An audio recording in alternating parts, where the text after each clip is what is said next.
Selamat datang kembali di channel Gen Populer. Bagaimana kabarnya hari ini? Kami doakan semoga sehat selalu. Kali ini, kita akan membahas hal paling aneh dan ganjil yang ada di dunia. Dunia mengenal legenda Atlantis, sebuah benua dengan peradaban sangat maju, yang kemudian tiba-tiba lenyap di telan samudera. Dalam literatur Yunani kuno, penggambaran Atlantis persis seperti penggambaran Firdaus atau Paradise dalam kitab Taurat.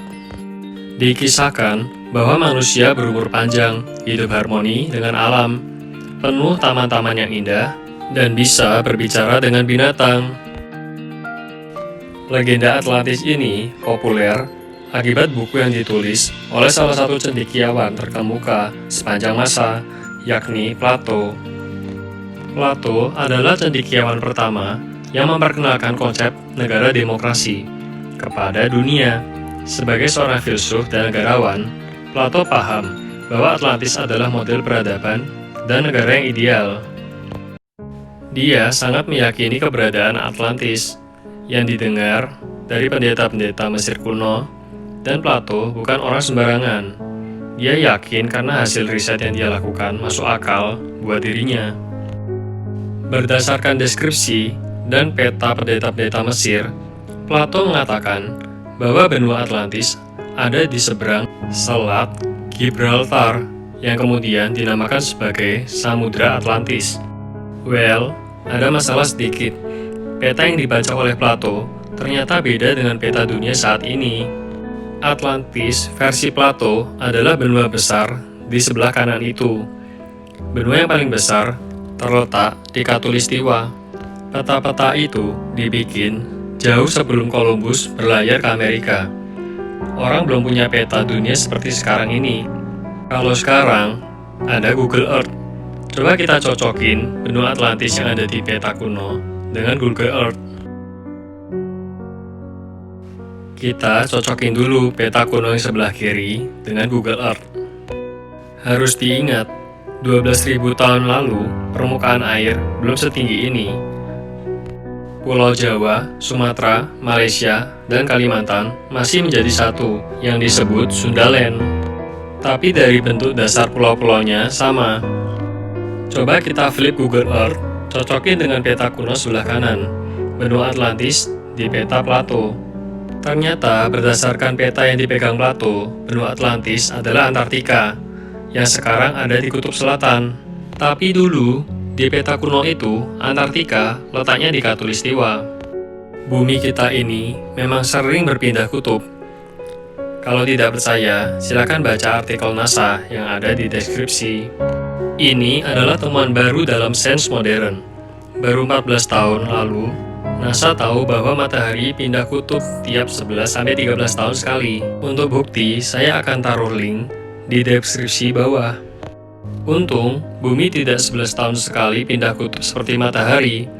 Dari hasil penelitian geologi, dalam rentang jutaan tahun, ditemukan setidaknya bumi udah 74 kali ganti kutub. Apa yang terjadi kalau as bumi bergeser dan pindah kutub?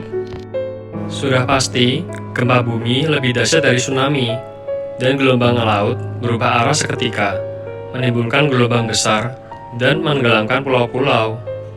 Atau biasa kita sebut dengan kiamat. Matahari yang biasanya terbit dari barat berubah jadi terbit dari timur. Sebenarnya mataharinya tidak berubah, tapi posisi buminya aja yang berubah. Pada gambar di atas, peta bumi sebelum pindah kutub, Antartika atau Atlantis ada di Khatulistiwa, Indonesia di kutub utara. Ternyata kiamat udah sering terjadi, makanya sering ada binatang-binatang yang dominan di muka bumi. Ujung-ujungnya punah seketika. Ada dinosaurus, tahu-tahu hilang. Ada mamut, tahu-tahu hilang, dan lain-lain. Fosil bayi mamut, bulu dan kulit masih utuh, pertanda mati mendadak akibat perubahan suhu. Terakhir kali bumi pindah kutub adalah waktu mencairnya zaman es, sekitar 12.000 tahun yang lalu. Es yang mencair berubah jadi lautan. Jelas saja, banjir di seluruh dunia. peristiwa yang kita kenal sebagai banjir Nabi Nuh. Dulu, orang sering bertanya-tanya tentang banjir Nuh. Apa mungkin ada banjir di seluruh dunia? Baru 14 tahun lalu, kita bisa jawab pasti. Informasi berdasarkan peta kuno bahwa Atlantis adalah benua Antartika sampai ke telinga Hitler. Nazi memang didirikan oleh sekte iblis yang berkiblat pada cenayang Helena Blavatsky, bangsa Arya, yang dia didengung-dengungkan adalah keturunan bangsa Atlantis, sesuai ajaran Blavatsky dalam buku The Secret Doctrine.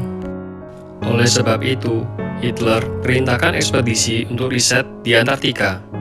Bahkan sempat dikirim pasukan untuk bikin benteng di sana. Setelah Jerman kalah perang, Amerika mengirim Admiral Byrd untuk riset di Antartika tahun 1947. Berikut penataran rekaman video. Never been seen by a human being. And that's beyond the pole, on the other side of the South Pole.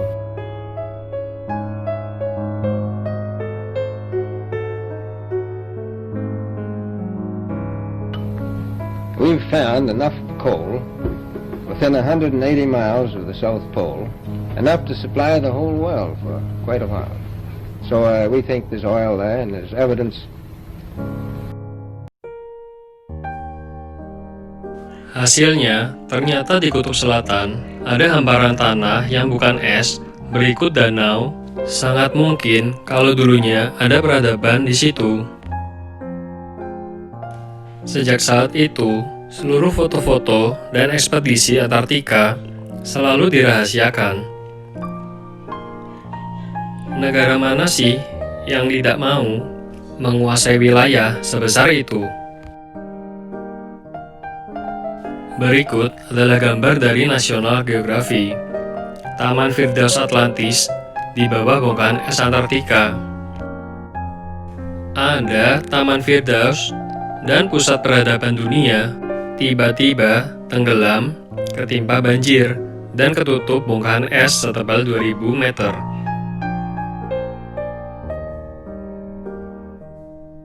Bencana memang bisa terjadi kapan saja dan menimpa siapa saja ya.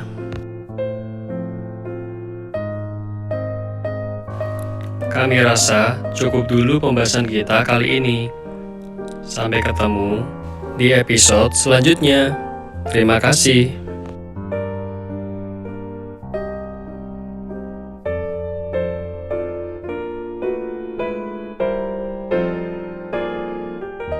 Seperti biasa, jangan lupa untuk subscribe, like, dan komen. Dan jangan lupa untuk aktifkan lonceng, karena dengan Anda mensubscribe, Anda mendukung channel ini untuk terus memberikan informasi yang menarik dan bermanfaat lainnya. Terima kasih.